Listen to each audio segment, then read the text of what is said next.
Barking is a major reason why dogs are relinquished to shelters. Even if you tolerate a dog's barking, it can wear down on all but the most patient dog owners. Teaching a dog to bark on cue and be quiet on cue helps us in two ways. 1. Putting a nuisance behavior on cue and then stimulus control will reduce the frequency of the behavior occurring on its own. Simply put, if we teach a dog to bark when we ask for it and reinforce that behavior, the dog will be less likely to do it unless it's requested. 2. Teaching a quiet cue allows us to stop barking, and dogs learn behaviors quickly if we can teach them in opposite pairs. Set up the environment such that the dog is likely to bark. In the case of Elaine, I knocked the wall to prompt a bark, and clicked then treated for the bark.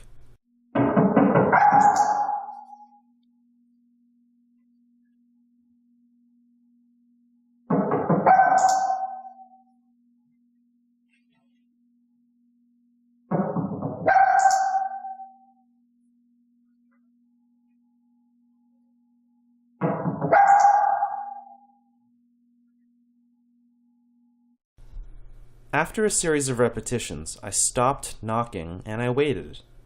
I wanted to see if Elaine would offer the behavior and bark on her own. As soon as she did, I clicked, then treated.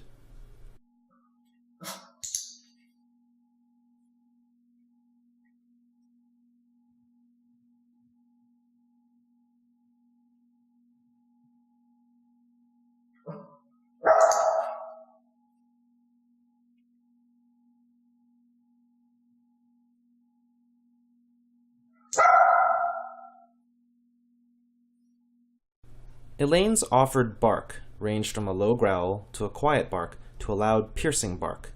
I want a loud bark, so I simply stopped reinforcing low growls or quiet barks, only clicking for loud, piercing barks.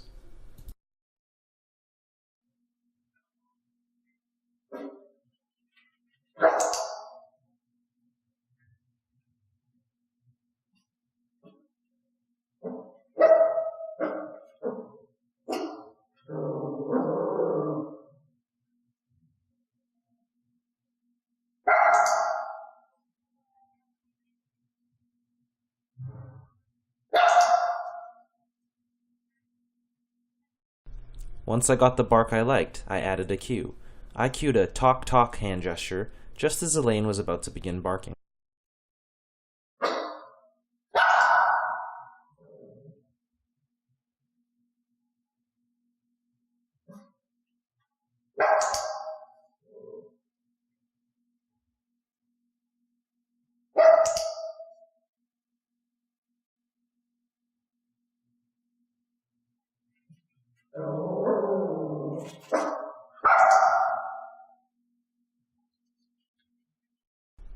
This is a very important part of training a useful bark cue.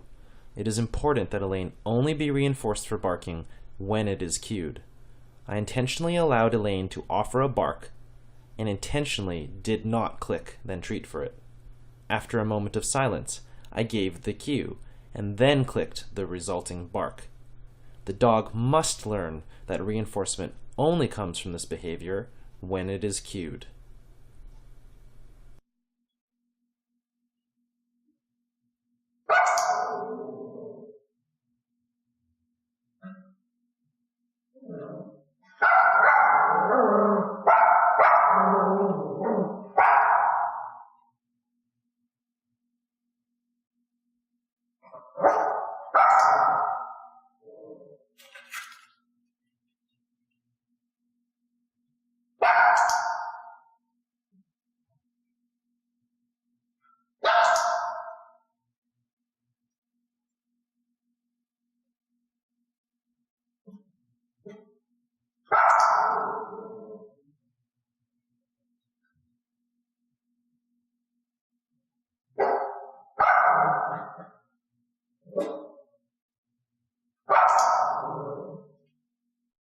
Teaching a quiet cue is easy with classical conditioning.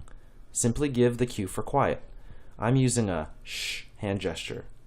Pause for half a second, and then give the dog a treat. With the consistent pairing of the quiet cue to the delivery of a treat, the dog will soon start to anticipate the delivery of a treat once the cue is given.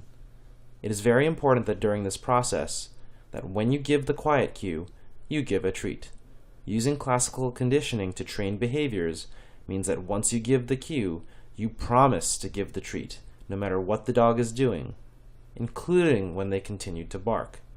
In the following video on the last trial, you will see Elaine look to the floor when I cue quiet.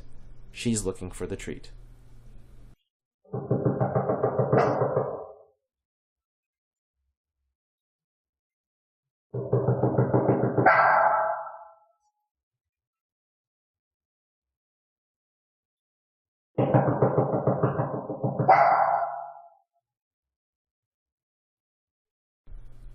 Quiet is an operant behavior. After enough repetitions of pairing the quiet cue with the treat, you should observe that upon giving the quiet cue, the dog stops barking and eagerly anticipates for the delivery of a treat. At that point, you can move to using operant conditioning to reinforce the behavior. Give the quiet cue. Observe silence of a short duration, then click then treat for silence. Bark and quiet as paired cues. Training bark and quiet together makes a lot of sense. Cue bark, and once the dog barks, cue quiet. When the dog is quiet, click then treat. For dogs that find barking a reinforcing activity all by itself, you can actually cue your dog